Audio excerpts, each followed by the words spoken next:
ನಮಸ್ಕಾರ, ನಾನು ನಿಮ್ಮ ವೆಂಕಟ್ ಕನ್ನಡಿಗ.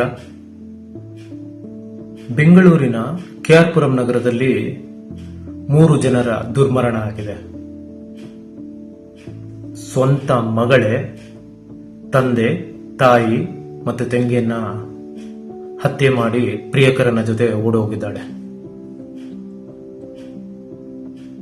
ಆಕೆ ಹೆಸರು ಶ್ವೇತಾ ಅಂತ, double graduate.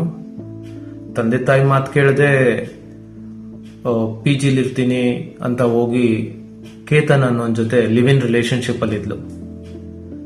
Live in relationship ಅಲ್ಲಿ ಇರಬೇಕಾದ್ರೆ 30 ಲಕ್ಷದ ಮೇಲೆ ಸಾಲ ಮಾಡಿದ್ದಾಳೆ. ಯಾವ ಕಾರಣಕ್ಕೆ ಅಂತ ಇನ್ನೂ ಯಾರಿಗೂ ಗೊತ್ತಿಲ್ಲ. 30 ಲಕ್ಷದ ಸಾಲ ಮಾಡಿ ಕೇತನ್ ಜೊತೆ ಸೇರ್ಕೊಂಡು ಲಿವ್ ಇನ್ ರಿಲೇಶನ್ಶಿಪ್ ಅಲ್ಲಿ ಇದ್ಲು. ಇದನ್ನ ಪ್ರಶ್ನೆ ಮಾಡಿದ ತಾಯಿ ಈಕೆಗೆ ವಿಲನ್ ಆಗಿ ಕಂಡಿದ್ದಾಳೆ. ಎತ್ತ ತಾಯಿ ಮಕ್ಕಳು ಒಳ್ಳೇದನ್ನೇ ಬಯಸೋದು, ಆದ್ರೆ ಈಕೆಗೆ ಅದು ಅರ್ಥ ಆಗಿಲ್ಲ. ಶ್ವೇತಂಗೆ ತಾಯಿ ಪದೇ ಪದೇ ಪ್ರಶ್ನೆ ಮಾಡಿದ್ದು ಈಕೆಗೆ ತಾಯಿ ಮೇಲೆ ದ್ವೇಷ ಬಂದಿದೆ. ಕೇತನ್ ಜೊತೆ ಸೇರ್ಕೊಂಡು ಪ್ಲಾನ್ ಮಾಡಿದಾಳೆ. ತಾಯಿನ ಮನೆಗೆ ಕರೆಸ್ಕೊಂಡು ತಾಯಿ ಪ್ರಶ್ನೆ ಮಾಡಿದ್ದಕ್ಕೆ ತಾಯಿಗೆ ಚಾಕುವಿನಿಂದ ಚುಚ್ಚಿ ಹತ್ಯೆ ಮಾಡಿ ಮುಗಿಸಿದ್ದಾಳೆ. ತಾಯಿ ಮುತ್ತುಲಕ್ಷ್ಮಿ ಮರಣ ಹೊಂದಿದ ನಂತರ ಆಕೆಯ ದೇಹವನ್ನು ಮನೆಯಲ್ಲೇ ಮುಚ್ಚಿಟ್ಟಿದ್ದಾಳೆ. ಮುತ್ತುಲಕ್ಷ್ಮಿ ಕಾಣಿಸದೆ ಸೋಮಸುಂದರನ್ ಮನೆಗೆ ಹುಡ್ಕೊಂಡು ಬಂದಿದ್ದಾರೆ. ಸೋಮಸುಂದರನ್ ಶ್ವೇತಾಳ ತಂದೆ ಮತ್ತೆ ಸೋಮಸುಂದರನ್ ಜೊತೆ ತಂಗಿ ಸುಪ್ರಿಯಾ ಕೂಡ ಮನೆಗೆ ಬಂದಿದ್ದಾರೆ. ವಾದ ವಿವಾದಗಳಾಗಿದೆ.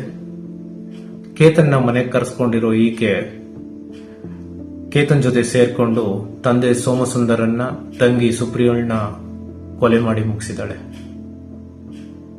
ಕೊಲೆ ಮಾಡಿ ಮುಗಿಸಿ ತಂದೆ ಚಾಕುವಿನಿಂದ ಇರಿತಕ್ಕೊಳಗಾಗಿ ಸೋಮಸುಂದರನ್ ಮನೆಯಿಂದ ಆಚೆ ಹೇಗೋ ತಪ್ಪಿಸ್ಕೊಂಡು ಆಚೆ ಕಡೆ ಬಂದಾಗ ಜನ ಅವ್ರನ್ನ ಕರ್ಕೊಂಡೋಗಿ ಆಸ್ಪತ್ರೆಗೆ ಸೇರಿಸಿದ್ದಾರೆ.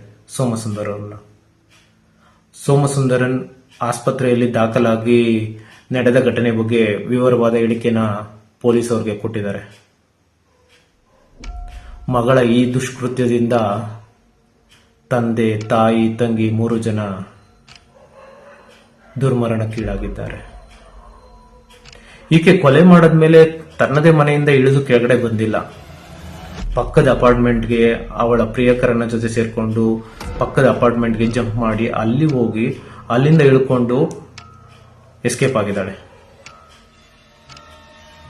ಈಕೆ ಅಲ್ಲಿಂದ ಎಸ್ಕೇಪ್ ಆಗಿ ಪಕ್ಕದ ಬಿಲ್ಡಿಂಗ್ ಜಂಪ್ ಆಗಿ ಅಲ್ಲಿಂದ ಎಸ್ಕೇಪ್ ಆಗಿ ಕೊನೆಗೆ ಪಾಂಡಿಚೇರಿಗೆ ಹೋಗಿದ್ದಾಳೆ. ಪ್ರಿಯಕರನ್ನ ಕೇತನ್ ಜೊತೆ ಸೇರ್ಕೊಂಡು ಪಾಂಡಿಚೇರಿಗೆ ಹೋಗಿದ್ದಾಳೆ. ಪಾಂಡಿಚೇರಿಯಲ್ಲಿ ಈಕೆಯನ್ನ ಪೊಲೀಸರು ಅರೆಸ್ಟ್ ಮಾಡಿದ್ದಾರೆ. ಈಕೆ ಅರೆಸ್ಟ್ ಆದ ನಂತರ ಕೇತನ್ ಬಗ್ಗೆ ತುಂಬಾ ಕೇಳಿದ್ದಾರೆ ಪೊಲೀಸರು. ಈಕೆ ಬಾಯ್ ಬಿಟ್ಟಿಲ್ಲ. ಕೇತನ್ ಕೂಡ ಇವಾಗ ಅರೆಸ್ಟ್ ಆಗಿದ್ದಾನೆ. ಈಗ ಅರೆಸ್ಟ್ ಆಗಿ ಜೈಲು ಶಿಕ್ಷೆಗೆ ಇಬ್ರು ಹೋಗ್ತಾರೆ.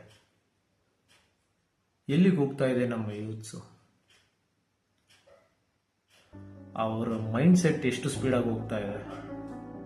ಎಲ್ಲ ಒಂದೇ ರೀಸನ್, ಇವಾಗ ಚೆನ್ನಾಗಿದ್ಬಿಡ್ಬೇಕು, ಈ ಮೂಮೆಂಟ್ ನಾನು ಚೆನ್ನಾಗಿದ್ಬಿಡ್ಬೇಕು, ಖುಷಿಯಾಗಿದ್ಬಿಡ್ಬೇಕು, ಬೇಗ ಎಷ್ಟು ಬೇಗ ಆಗುತ್ತೋ ಅಷ್ಟು ಬೇಗ ನಾನು ಎಲ್ಲದನ್ನು ಸಾಧಿಸ್ಬಿಡ್ಬೇಕು,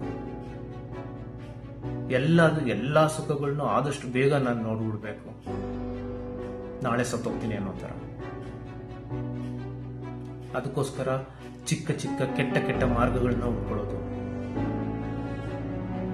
ಲಿವ್ ಇನ್ ರಿಲೇಶನ್ಶಿಪ್, ಕೆಟ್ಟ ಬಾಯ್ ಫ್ರೆಂಡು, ಬೇಗ ಚೆನ್ನಾಗಿರ್ಬೇಕು ಅನ್ನೋ ಆಸೆಗಳು, ದೊಡ್ಡ ಮಾಲಲ್ಲಿ ಓಡಾಡಬೇಕು ಅನ್ನೋ ಆಸೆಗಳು.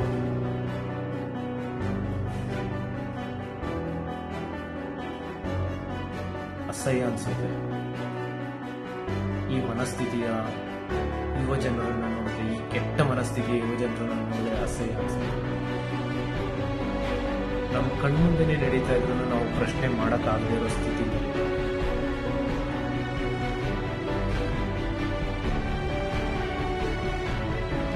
ಎಲ್ಲದಕ್ಕೂ ದುರಾಸೆ, ದುರ್ಬುದ್ಧಿ, ಎಲ್ಲರಿಗಿಂತ ನಾನು ಚೆನ್ನಾಗಿರ್ಬೇಕು, ಅಕ್ಕಪಕ್ಕದವ್ರಿಗಿಂತ ನಾನು ತುಂಬಾ ಖುಷಿಯಾಗಿರ್ಬೇಕು, ನೋಡೋದಕ್ಕೆ ಸೂಪರ್ ಆಗಿ ಕಾಣಬೇಕು. 30 ಲಕ್ಷ ಸಾಲ ಮಾಡೋದು ಆ ದುರ್ಬುದ್ಧಿ ಇದ್ದಾಗ ಮಾತ್ರ, ಆ ದುರಾಸೆ ಇದ್ದಾಗ ಮಾತ್ರ. ಅದನ್ನ ಪ್ರಶ್ನೆ ಮಾಡೋ ತಂದೆ ತಾಯಿಗಳು ವಿಲನ್ಗಳಾಗಿ ಹೋಗ್ಬಿಡ್ತಾರೆ ಇವ್ರಿಗೆ.